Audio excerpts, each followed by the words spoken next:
exactly what the doctor says. Yeah. Now, yeah. Monica, who's just shown up, is my a friend of mine, an old friend of mine from Prague, who now lives in England. Hi, Monica. I Hi, haven't seen her in Monica. years. Wow. On that note of introducing Monica, I'm going to welcome you all to our artist talk today. This artist talk is part of a series of exhibitions at the Cultch in East Van. I do want to acknowledge before we do anything that the Cultch works on the unceded territories of the Musqueam, Squamish, and the Tsleil-Waututh peoples. We are not here by invitation, we are here by choice, so we are here respectfully for everything that we do culturally in our city.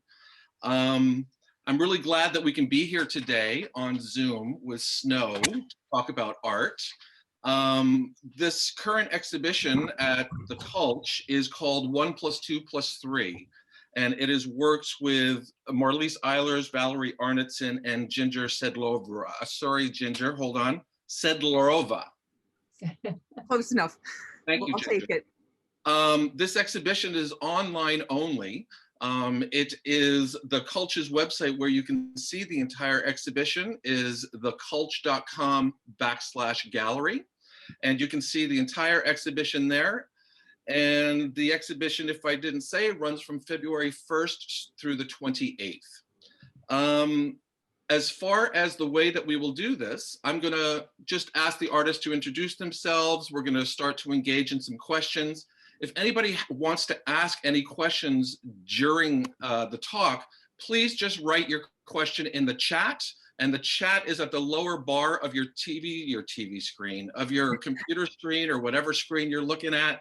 There's a little chat button, just click on that and you can type right in there and we'll get to your questions as we're talking. So again, welcome everybody. I would like to start with you, Ginger. Could you give us like a 30-second, 1-minute introduction to who you are? Yes, as soon as I unmute myself. Hi, my name is Ginger. I'm really happy to be part of the show with these two other amazing artists. And I'm a collage artist who also likes to dabble in mixed media. I'm a former journalist and graphic artist who fell into art and is really happy she did and loves what she's doing. Awesome. I'm glad you're here.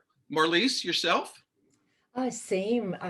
Really enjoy being here with Ginger and Val. Awesome. And well, I'm the old, wanted to go to art school when I was, graduated from high school, and my father being the European, you can't do that. You're going to be a starving artist. You have to get a real job. So I did.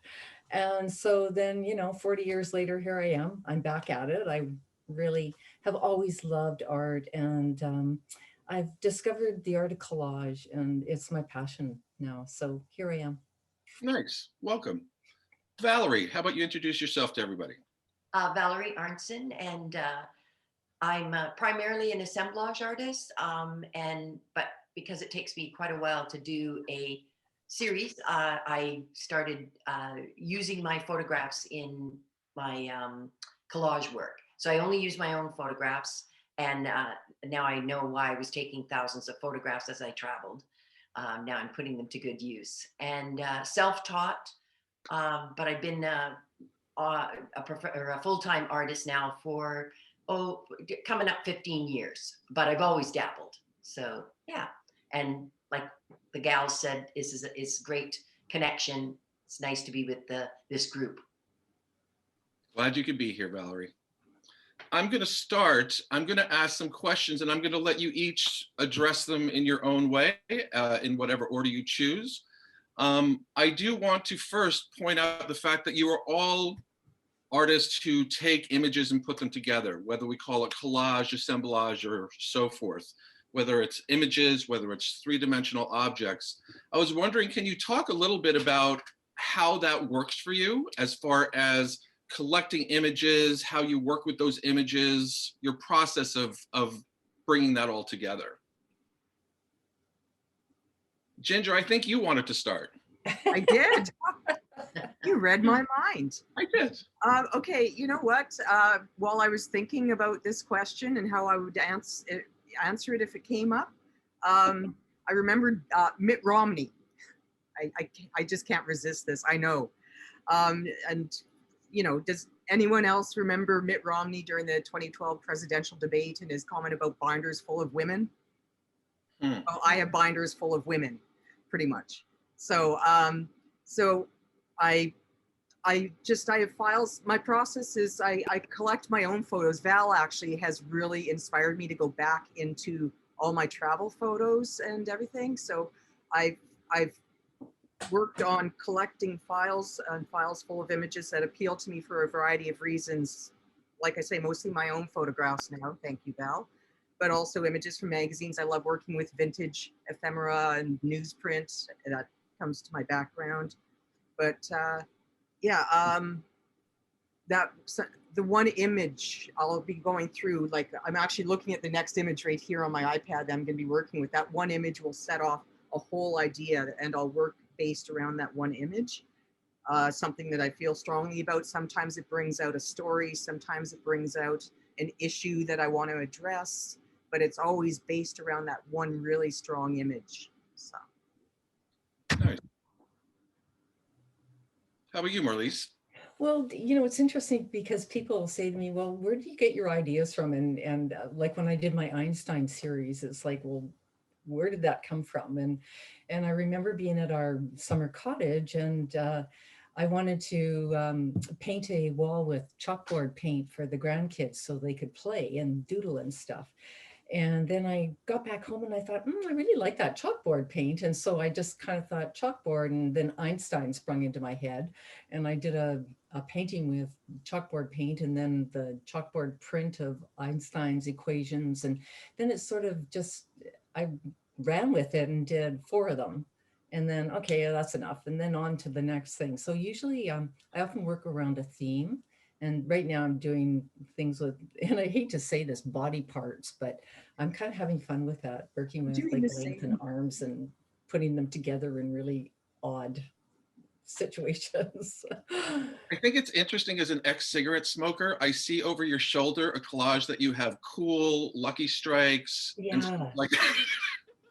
Just an odd thing I'm noticing, which is just very strange. I grew up in that era as well, like Yeah. 60s and 70s, and where, you know, they got the Tarrington woman with the black eye, and Completely, the yeah. youth women in advertising of all these things. And So funny. so this was one of our 50s series, and it Mhm. was one that I did on smoking. And then I just kind of incorporated a bunch of the goofy little comedy guys that were around, like Porky Pig. And so, Valerie, can you address the question? Yeah, I collected things since I was a kid, and then I realized I should really do something with this collection. And it was the same with my photographs. I felt I've got a lot of photographs, I should do something with them. So for me, I get an object or a theme in my mind. I have a curiosity cabinet that I go to if I'm stuck, and I look and I take out something. Then when I work in assemblage, I always work in series. So I start to I need to put it in a box or on something like an ironing board or whatever. And so I take the objects, I place them, photograph them, move them around, photograph them again until I have a cohesive show. Same with my collage work. I take the photographs, move them all around, take a photograph of it, then study it, and then start putting them together. And it seems I have to work in series because I like that the one piece of work will speak to another piece of work, and then that's how you end up with a cohesive body of work. It's a problem though if you make 6 and you sell 5. What do you do with the one? Yeah. yeah. You know, but you sold 5. Are you kidding me? In relation to that, the collage question, particularly you, Valerie, you work in both 2-dimensional and 3-dimensional. And Marlise, I noticed some 3-dimensional elements in yours, and Ginger as well. How do you think about that? Is it a different process when you're dealing with a 3-dimensional assemblage or collage versus a 2D, or when you incorporate, like, is it just a flow of what you're doing, or do you consciously think about that you're working with a three-dimensional object and how does it work with a 2D or so forth? Yeah, I look at the collages as a flat assemblage.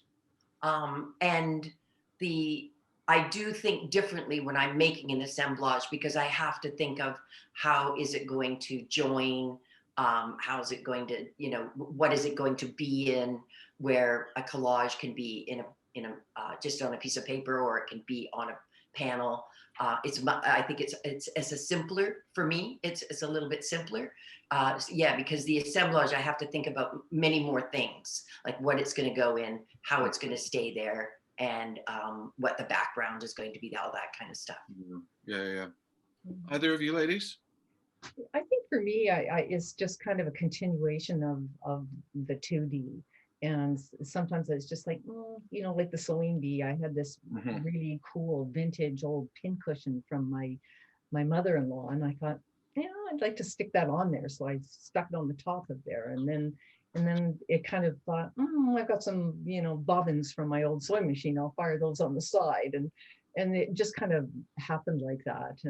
And other pieces I'll build up, whether it's with like a plaster and create things. Like one of my pieces has a big muffin in it, and then I decided to add cookie cutters and wooden spoons, and so they kind of grow.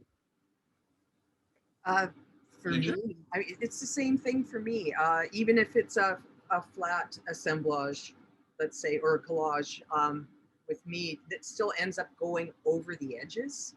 Yeah. Or I just finished a series on old style journalism using where there's all sorts of mixed media and linotype and all sorts of things. It to me, it adds that extra little bit of, it's probably a dumb word to use here, but oomph to the work, to just have it just makes it jump a little bit more, even if it's still flat. It's still going over the edges, or adding a pair of glasses, as I did recently, or something like that. It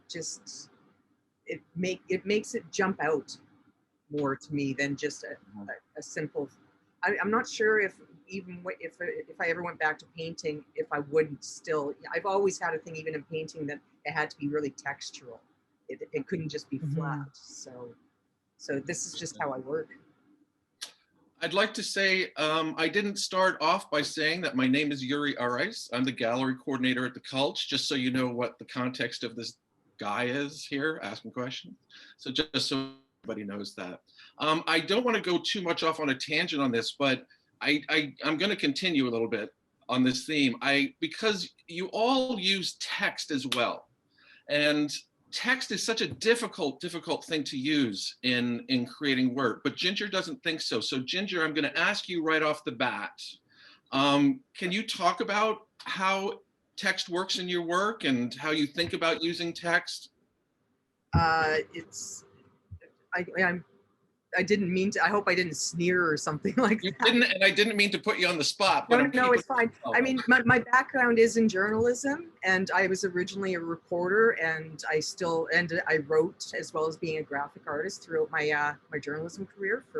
I worked on daily newspapers, and I also art directed magazines in Central Europe. So I've got a varied journalism career, and words are just as important as images to me. They go together. As they do in your average newspaper or anything like that. So I couldn't imagine not working with words. That's why I reacted the way I did. And I love words. Part of my whole, what I'm doing now is telling stories. And that doesn't mean that I want to use both to be able to tell those stories. Interesting. Valerie? I agree. I have a really hard time with text. I'm, it has to be something very specific that if I need to use a word, or I'm much more comfortable just using like a letter or a number, where if it gets too long, I get confused a little bit because I'm mostly about the visual. Yeah. So it's a bit harder for me. I'll call Ginger next time. I've got a lot of stuff you can use, piles and piles of binders of women even. Anyway. Marley, you want to add to that? I enjoy using text, and I find it interesting because I think it makes people look a little bit deeper into the piece. It really draws them in, depending on how intricate the text is. Yeah. And sometimes it might just be a big bold number or a letter or something and have nothing to do with it. But other times it could be a saying, like with my Einstein series, I quoted a couple of Einstein's, some of his random little sayings, his quotes in there. And I thought it just added interest, although they're subliminal and they're kind of hidden, but they're there. And yeah, it's just the depth of the work for me. Nice, nice. This is a very general question. Yes, Ginger, you wanted to say something. Just really back to that for a second. The text can be an image too, right? For example, I'm starting my next series. I'm starting to get into using old German pieces of paper. And I mean, that fabulous old German font is visual. I have no clue what these words are saying. And I do check with a German friend of mine. But it is, I mean, text is a visual element. So anyways, go on, please. Yeah. I have one more. Is Sonia, who is our aunt. My husband is my aunt. And she's on here. She does this beautiful calligraphy. She's a Japanese professor, and she gave me this beautiful calligraphy, and I put it in a collage, and I put it upside down. Oh, Gotta be careful. adds interest. But I did it on purpose, I swear. Whatever works, right? Yeah. I'm going to shift into influences. Can you address possibly artists that influence you, whether it's other things that influence you? What kind of do you intellectually bring into your work as far as influences around you? For me, I love that game where you say you have to answer me right away. If you're standing in a building and the elevator opens and you're going to be in the elevator for like 3 minutes, who do you want to be with? And without even thinking, I said Frida Kahlo. And I'm not a painter and she's not an assemblage artist, but I love her spirit. And whenever I feel stuck or why am I, we all do, why are we doing this? I always think of her and just what she overcame and the period that she was in and how she just did what she wanted to do and just kept at it. So she's always my inspiration. And of course, Joseph Cornell. My head almost exploded the first time I ever saw them live in New York. And, and just, I loved what he did at that time. And I really respect his work a lot. Frida Kahlo is an interesting one to point out because when you say that in context of being a collage assemblage artist, her paintings are assemblages of images. Like there's so much in there in those paintings. I didn't think about it that way. Interesting. Mm-hmm. Ginger, Marlise? Marlise, go ahead. Sorry, me? I guess going way, way, way back to when I was 18, I remember picking out an image. We used to get this magazine that my father did from Holland, and I didn't even know who this artist was at the time, but I drew this crazy horse with the the hooves were on backwards, right? And years later, I discovered it was a Dali, and I had plagiarized this thing, and it was huge, and I was actually quite proud of myself because I replicated this thing, and then I sort of delved a little more into his stuff, and then I got into Picasso's stuff, and I enjoy the absurdity of a lot of what they do, and maybe that's where I've always been. I've always kind of liked to do really bizarre, abstract, weird stuff. So yeah, those are my go-to people. For me, collage-wise, I mean, I have about 1,000 different influences. The main ones are, pardon me, always by German expression. Excuse me, expressionists like Ernst Ludwig Kirchner. I love his work, but collage-wise, the woman who stunned me and got me thinking in this direction is a woman named Friedel Dicker Brandes, and I'll actually type her name into the chat if anyone wants to look her up. really hard to find her work online. She's mostly known for the fact that she's the one who taught children art at Terezin before she was murdered at Auschwitz. Incredible background from Vienna through Prague and making furniture and all sorts. But her collage is beautiful, sculptural, and massively political. She was murdered for it. I mean, she's an extreme inspiration for the fact that Hitler couldn't shut her up through her making collage. I mean, that's just, to be in that situation and continue just blows my mind. Here, I'll get her name. I highly recommend her painting. Also, is incredible. But, yeah. Completely unrelated, I watched a documentary the other day about Hitler's last living maid, and she's 94. I saw it on YouTube. It was fascinating to listen to her talk about the emotional conflict of knowing what she was doing and survival of those times. Like, we just live in such different times at different times. Like, it was just really interesting. Okay, so as far as influences and go, I want to talk a little bit about your practice physically, how you work, what your studio is like, how you put your head together when you're about to go into your studio, or do you not? Can you talk about that a bit? And I guess that's more about specifically asking about your creative process within your workspace. For me, I love to work in a theme. So it can be something that's happening in the world or in my neighborhood or in my city, might twig something, or it could be just an object that I've always wanted to use. And so my first thing is I set up all my tables. My studio is all on wheels, so I can move everything around. So I get all my tables set up because I have to have a little space for each one, and then there's tons of stuff. So I start with an object, say it's a cup, and then I go, oh, what would go in the cup, right? Oh, well, look, I have these little tiny teapots or whatever, and then I just start gathering. Then I look at it, all the stuff, and then, like I said before, I start putting it together, photographing, moving it around. And then, of course, you have to be really careful, because if you start to glue or screw or drill any holes, then you have to fix it if you're not happy. So that's why I take the photographs, because then I can look through and just go, oh yeah, that piece should be moved up a little bit, or shouldn't even be in there.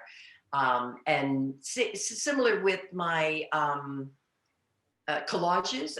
One thing that someone helped me with, I had a mentor, Tori Groening, come in to my studio, and she said what she noticed in my collages, which a lot of collage artists do this, they have certain things that they like. Like, I love towers, whether it's water towers or it's the Eiffel Tower or whatever it is. And I use it in both my collage. And she said, but in collage, get yourself a printer, because you know you're going to want to print it out at that moment and not have to wait to order your photographs. And then the same process. I get up, they're all on the table, and then I start to put them together. Interesting. Okay. Again, for me, it's that going through my files and coming across that one special image and just building around it. My studio is incredibly cramped right now. Actually, we lost my father-in-law in the spring, and my mother-in-law is now, I'm her caregiver here. So I had to give over my studio to my nice big bright with lots of light studio to her, which I'm not complaining about. I can make this work, but it's a lot smaller. It's a lot darker. So I'm pretty cramped in here. But that's actually good, because it forced me to put away all this distracting stuff that was in the way, like, and just focus right on my collage and my assemblage and my mixed media. So everything else is packed away for now, and everything is at hand, and I just pull it out and go, wow. I mean, with your towers, Val, for me right now, it's fruit and flowers, and I don't know why. You know, I'm wondering when that's fruit and flowers, and pipe smoking fish.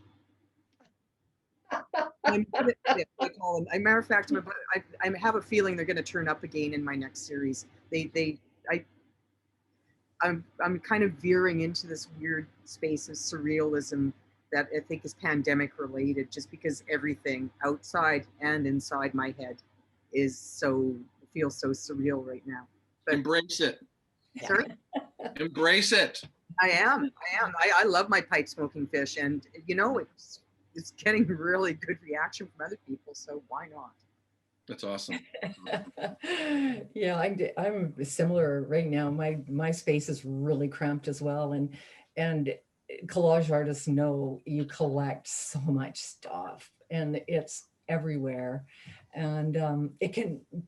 For me, sometimes it can be overwhelming because I get too much stuff around, and then I get constipated, right? It's like, oh my God, I got to clear the decks. And for me right now, it's about these body parts. And so I've got to work through that and then move on to something else. But right now I'm still doing the body part thing. It's not a bad thing. I'm having fun with it. Yeah, The parts in the towers all mean. We need like a dream dictionary or something like that. Yeah. I'm not going to point out the obvious phallus connection there, but we'll just, that's what I'm hearing. But that's. Well, I was just wondering whether I should call the series body parts. And then I thought, oh, is that a little bit too, would that be off-putting? Yeah, no, nothing's too off-putting. I wouldn't worry about that. I wouldn't. Body parts. Extremities. Well, that's a little different, maybe. Yeah.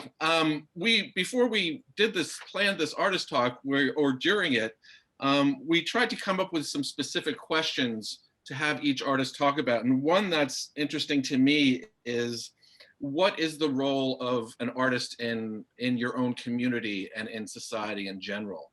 Would you all like to address that? Sure. And if I may clarify it, what does that mean to you individually, not in general for everybody? What does it mean for you as an artist? Well, I think that the impact, you don't have to look very, very far to see the impact of an artist on society. I mean, I've lived in a few different cities around the world, and I find that the artists, we need cold water, a place, and hopefully a little heat in the winter, and not much else. And so we've traditionally gone into the more undeveloped parts of cities, set up your studio, and then you can see then society just follows us. Suddenly there's music venues and there's restaurants, and then unfortunately there's developers, and then we move. So I think it's we're leaders at least physically in cities, and we can help. Socially, I think that the artist responds to both joy and sadness in the world. And so you end up making a body of work that reflects whether it's the joy of spring or it's this horrible disease that is with us right now. And it has to come out in some way, whether it's through dance or music or visual art. And yeah, so I think that we're pretty important part of society for sure. And then I guess that a lot of artists, we're not afraid to meet the situation like head on. And it's a good way, because then it can open up dialogue with other city people, neighborhoods, world, whoever you're talking to. It is unfortunately true that happens all over the world. The artists move into the worst neighborhoods because it's the only place they can afford. Developers come in, and then you're forced to move out. It's the endless story. And you are right. Artists have an ability to see what is possible, which is always very, very interesting. Yeah. You know what really blew me away two years ago? Well, before the pandemic, I was fortunate enough to be able to travel through Holland and Germany, and I got into Berlin, and the graffiti there is unbelievable. Yeah. And it's just such an artistic statement. I mean, I couldn't get enough of it. I'd like photographing it. I even bought a book on it. It's just amazing, amazing artwork. That in itself is an expression, right? But it could be political. It's, you know, it's just what's all happening around. It's very, very fascinating stuff.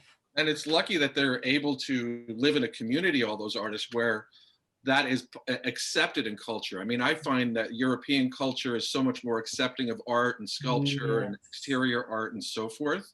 As North Americans, we're pretty conservative that way.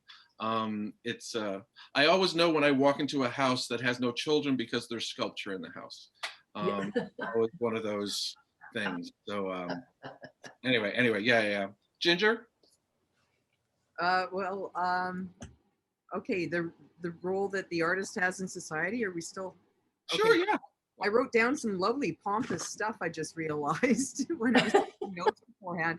You know, things like art can be like a historical record and it's a mirror turned on society, but forget that. So for this artist, me obviously, Mhm. I feel like my role is to poke holes in ooh, this does sound pompous still, contemporary reality. I mean it though, and kind of push back at authority and use my art as commentary, even in a farcical manner. Am I using words way too big for myself here, or what? We're going with you. Don't worry. No, but that's how I feel. I feel that that's my role, is to actually, even if it's just you know, say Yoko Ono with her apple on the pedestal or something like that. That's still it. She was making a commentary on modern society, and I feel that that is the role, is to comment and to try and help people to see what we're seeing. Here's what I'm seeing, and also to give them an escape at times. You know, that's where the storytelling part comes in. Mhm. I hope some of that made sense.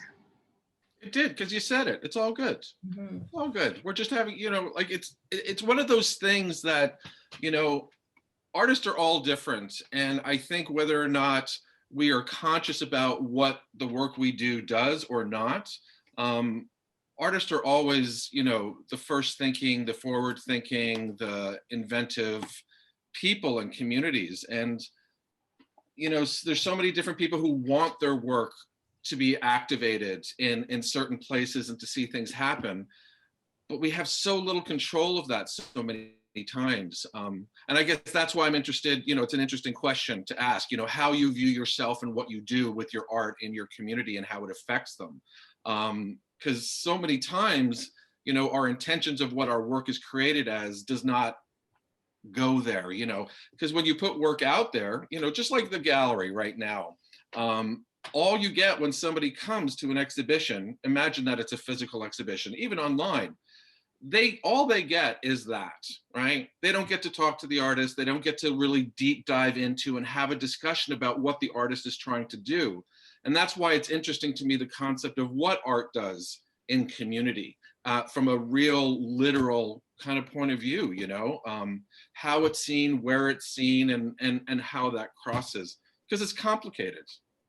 Mhm. I'm Yeah. really struggling right now with uh, political stuff like that. With everything that's going on in the US right now, it's just driving me mental. And you know, I've done the odd little piece and put it on Instagram. Like, I'm so frustrated with how they're operating. And oh, don't get me started. Holding you But back. I want to put that down on canvas, right? So what's holding you back, do you think? Well, I think it's because it's one of those real controversial things. And do I want to be out there slamming the Republicans, right? Like, um, And I do I guess, want to get death threats from the Proud Boys or something? well, you know, I mean, also I would just throw out there, nobody has to see it. You know what I Yeah. mean? It's you know, so much work that we create doesn't necessarily, well, I'm going to speak for myself. So much work that I create does not need to be seen by people. You Yeah. know, like that's part of it's almost like a writer, you know, like you write things, you just get them out of your system. Mhm. But I think, you know, it's important to be able, I mean, artists speak their minds. I mean, you said that you love Picasso. I mean, that's one of the things. I mean, Oh, he wow. spoke, you know, Yeah. he really did without filter. And those are the things that really do, like from a literal piece of artwork, those are, you know, that's a perfect example of how it can really influence society and Mhm. make impactful statements. I'm rambling with you. Yeah, Uh, yeah, no, I did a piece on Selma. It's like when we came across all these old newspapers, mhm. and they're like back in the 60s. I mean, there were no filters. The Negroes were Negroes, you know, they weren't Black African Americans or African Americans. I mean, there's images of the Ku Klux Klan in there. I mean, there's like, holy smokes, the stuff that was being printed. And also I found an entire article on the whole Selma March, you know, Negroes marching, and so I clipped out a bunch of that and I did an entire piece on it. And like, it's quite a statement. And I have all these people falling off the bridge into Trump's frickin' red cat hat, you know, and with the grate falling off the edge of the canvas. I mean, because it just hit me so hard that he's just taken, like, he's taken them back 100 years, 200 years, the guy, like, so, I think yeah. that you a lot of artists have sketchbooks that are just for certain projects, and I Yeah. think that might be a good way to deal with it, is just start filling up a sketchbook, and Yeah. then, you know, maybe farther down the road you'll go, no, I actually want to make these pieces. Yeah. Or maybe that will help you complete, because it is hard, I find. Yeah. I'm very subtle with my political. Yeah, I mean, I did a piece on Aunt Jemima, right? And it's a pretty cool piece. And I mean, it's a piece actually honoring her because of who she was and what she stood for. And they exploited her. I mean, she invented that pancake recipe, right? And they took her and exploited her. And she was buried without even a headstone. It was like amazing, right? And I sent it to my cousin who lives in the States, and she says, "Oh, is this because of the Black Lives Matter thing?" And I'm like, no, you know? But she just took it in a total different context Yeah. from how I was trying to deliver it. So yeah, arts And you and have no control over that, right? It's like yeah. you put your work out and that's where it is. Ginger, you wanted to say something? Oh, yeah, I was actually two things. One is sometimes it depends on where you're showing your art.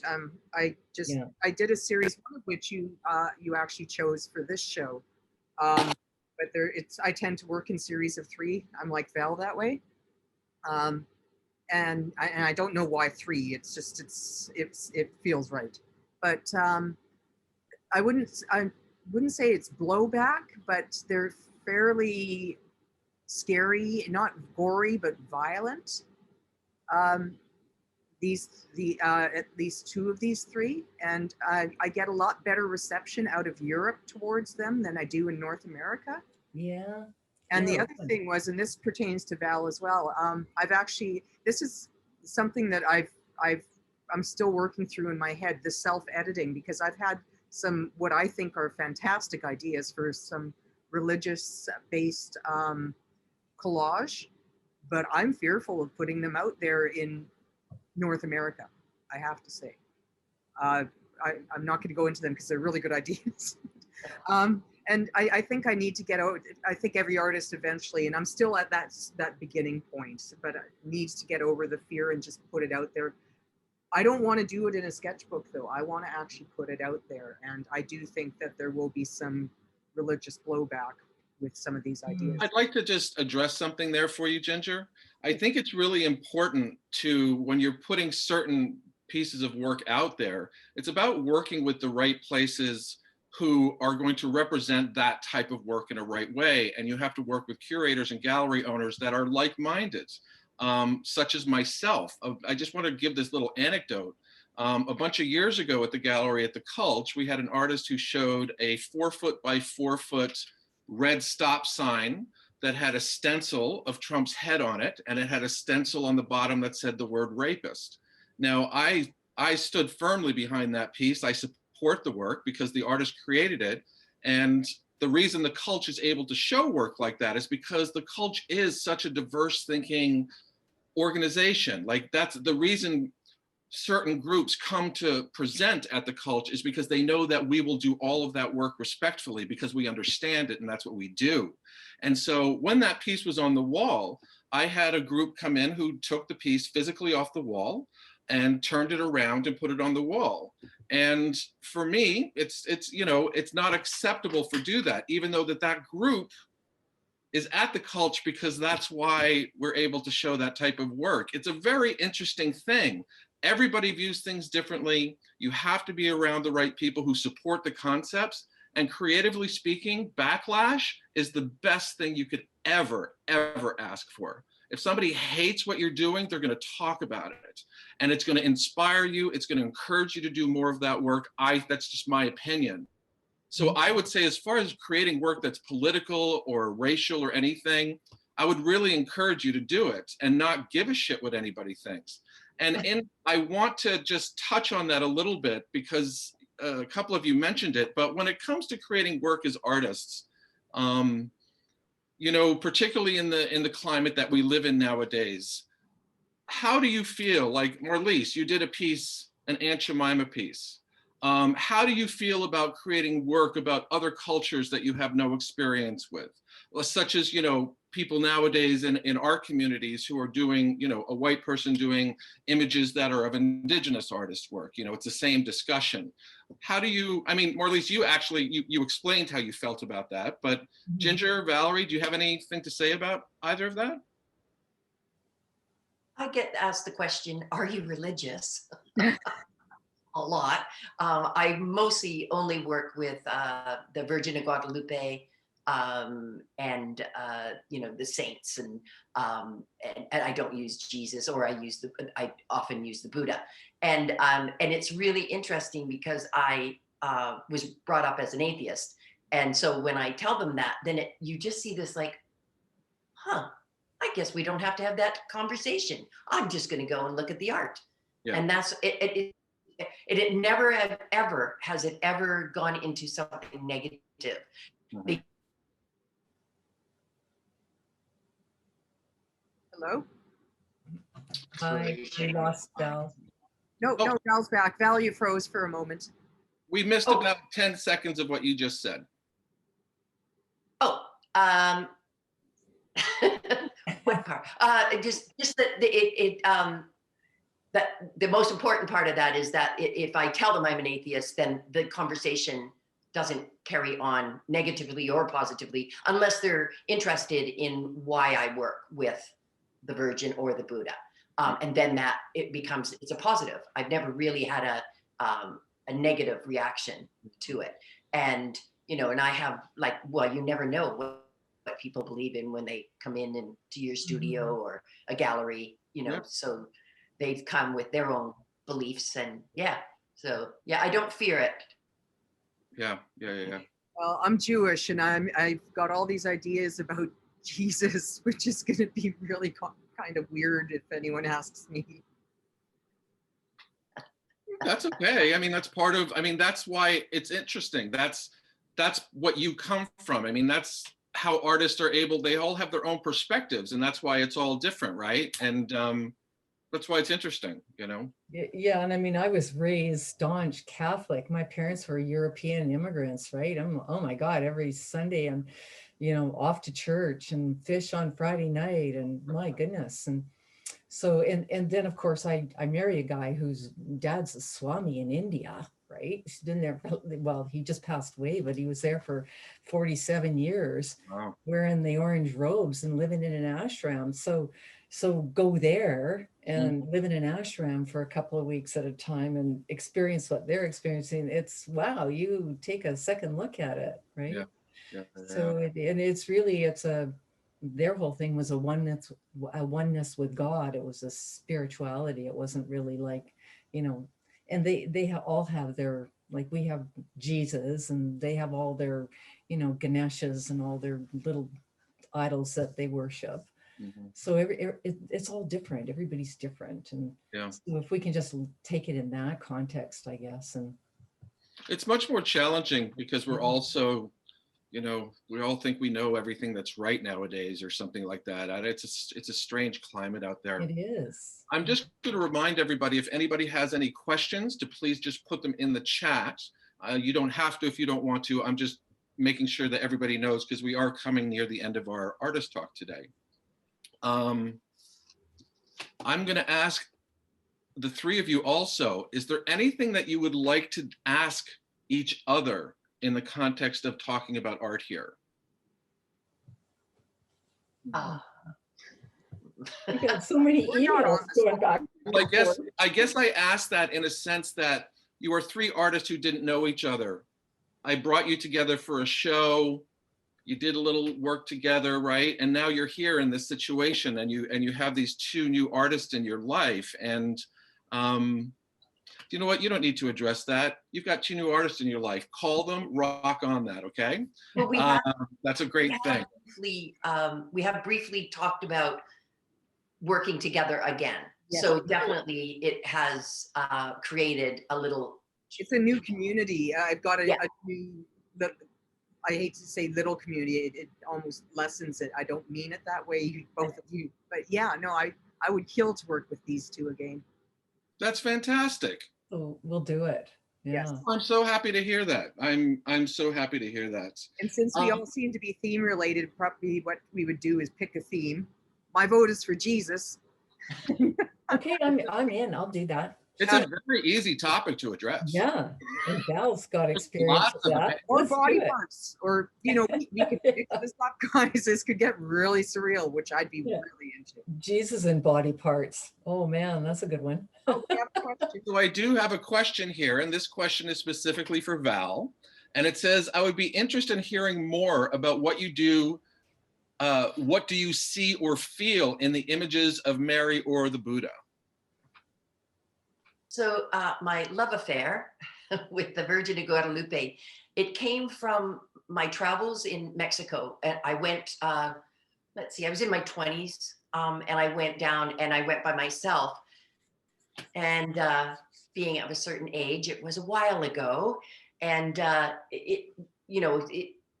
I sat with the women a lot, just for safety. And also I was curious. And one of their first question was, where's your children? I had to lie about that. Oh, my husband's bringing them down later. I have no children. Didn't even have a husband at that time. Anyway, but what I loved about it, they would say, oh, you should come to the church tonight because we're doing whatever it was they were doing, some celebration. And I went there, and what I saw was like, here's these women, too many children, dirt floor, no electricity, really worked hard. So then they came and they stood in front of the Virgin of Guadalupe, who is a brown woman, and they could pray to her for anything. And I kind of think of it like it was like, almost like they went to the spa. They could just like leave all their cares behind and just pray for whatever they want or talk to her. And I did that always, and it was over and over again from whatever town I went in. And it really resonated with me. And then the same with Buddha when I traveled in Asia. I love this. I love the ceremonies and the respect and that they give to that. And it doesn't matter what color you are or what you really believe in. You can go in any temple. They're just gracious. And I didn't really embrace Jesus because, well, he's a little gory for me. So I definitely am attracted to the beauty. Hopefully that answers the question. Yeah, that's great. And we're having a few questions pop up, so I'm going to try to address them here. Oh, good. Monica is asking a question for all three of you. And she says, how do you stay motivated in these tough times? I teach journalism at a university and my students feel disengaged and demotivated. What would you have? Do you have any advice that I can relay to them?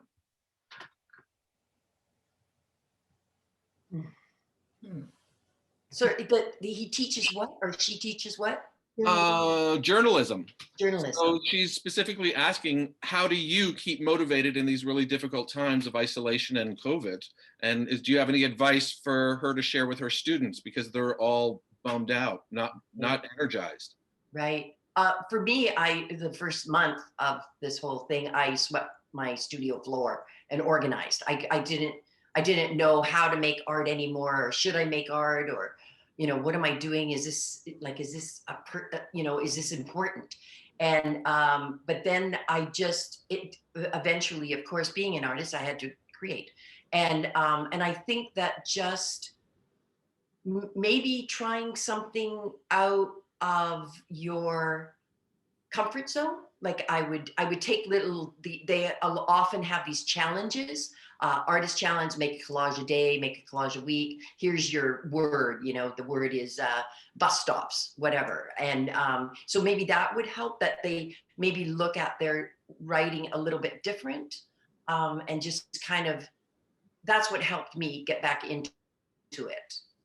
That's excellent advice. The It idea is. of a daily Yeah. challenge, or having to, when I get stuck, just forcing myself to do one thing a day really helps me get over that hump. So Mm-hmm. that's great. I'm in a stuck thing right now. I've had the same collage sitting there and I keep rearranging it and it's just not coming together. And so I feel like I just have to put it aside and start on something totally different. Yeah. And, Yeah. yeah. I always But say I've been a that in little my distracted. studio, I have room to have my pieces rest. Yeah. And I think that's a really important part. I have one piece that has been resting for about 3 years. Oh. Eventually I'll do it, but it's around the death of a friend. And so it's a hard one. Yeah. But but I often find that, just put a cover over it, put it in a drawer, take it out next week or next month or whatever. Yeah. Yeah. I'm about I to have a question here that is directed towards Ginger, but I think it can be directed towards all of you. It says, do you ever feel uneasy about the self-revelation involved in creating works that seem to me to incorporate personal fear or monsters? At least I'm assuming that you have some power in your imagination. So I think that question is really about, how do you feel about it opening up in your work? I think she's referencing the fact that I use a lot of demons and gargoyles in my work. I do have a thing for them. I have gargoyles all around me at all times and little devils in that. My God, I really shouldn't touch this whole Jesus subject.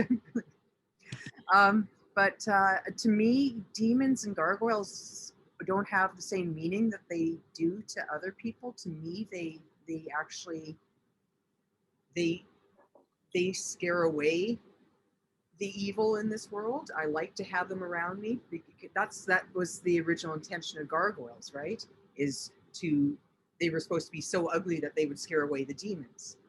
And so, no, I think that inside my head is a pretty messy place with a lot of scary things going on. And I like to take it out and put it down there on that panel. I don't feel uneasy about working with them at all. If anything, they're my friends. Marlise? Well, I haven't really used that many monsters or anything. I was looking at this body part one, the next question. I guess, like, can I address the body part one? Sure. Because I'm working in body parts. Yeah. Can you read the question for everybody? The question on body parts. In Eastern Europe, I saw a lot of silver body parts, arms, legs, hearts as parts of shrines, and they were so powerful somehow. I just wondered if that was part of your fascination with body parts. And yeah, I think I took a fashion merchandising and marketing course a billion years ago, and I love fashion, and I pick apart all these fashion magazines, and I guess I find beauty in arms and extremities and like a beautiful hand or a lovely leg or some a cool shoe attached to it or something like that. So that's my fascination. It's nothing, it isn't really creepy. I just think they're beautiful body parts, or a sensual set of lips or something like that. Something just reaching out towards something. I like, Yeah. I have a thing for hands myself. Yeah. Yeah. Interesting. There is another question here, and it says, about 8 years ago, I became inspired and started to create art. Many years have passed, and how do I get re-inspired to create additional pieces? So I would like to address that question, if I may. I would say one of the best things you can do is participate in things like this, is put yourself around artists, talk to artists. So much cultural events are free nowadays because of COVID. So much is online. On Facebook, you can find the Museum of Modern Art giving free lectures. All over the world, there's free stuff. Engaging with artists, talking about art, taking out an art book, and just literally making your hand create something, even if you throw it in the trash. I'm a big fan of telling people, like, you know, throw something in the trash, because, you know, it's just, you know, we get so emotionally connected to the things that we create sometimes. And not to be morbid, but I always try to remind myself that, you know, I'm going to die and everything I've created is landfill. And so it's about being alive now and creating right now for me in that. So I hope that Janet can be inspired by this artist talk. Do either of the three of you want to address that in any way about being inspired? Ginger. I don't know if I'm sure other people have heard about this idea, but when I get really stuck, something I learned in a workshop helps me, which is I take a phone book, and I know phone books don't exist anymore, but you can also take an old book that's gonna just get trashed anyways or something, or whatever. My in-laws had 1,000 old phone books in the basement, so hey, I'm good for life now. And what you do is on every page, you take some sort of pen and you make a mark, and you turn the page and you make a mark, and you just mark make until something just sparks an idea. And for me, that's always worked, just because a simple line can set off a whole series. And I don't know if you guys agree with me on that, or if you've ever had that happen, but just, you know, all of a sudden you see, like, say, the shape of a leg, Marley's, for example, or something like that. So just mark making in a book can really help set off a whole bunch of new ideas. That's how I do it. Or even just try something different. Like if you've always done watercolor or something, try acrylic, or try a collage, or just experiment with something totally different to get you out of maybe a funk that you're in. Maybe you're like struggling. Like I tried watercolor. I've dabbled in everything, and finally I just found collage and fell in love with it. And it's always new to me. Every time I bring a canvas on, it's like I'm excited.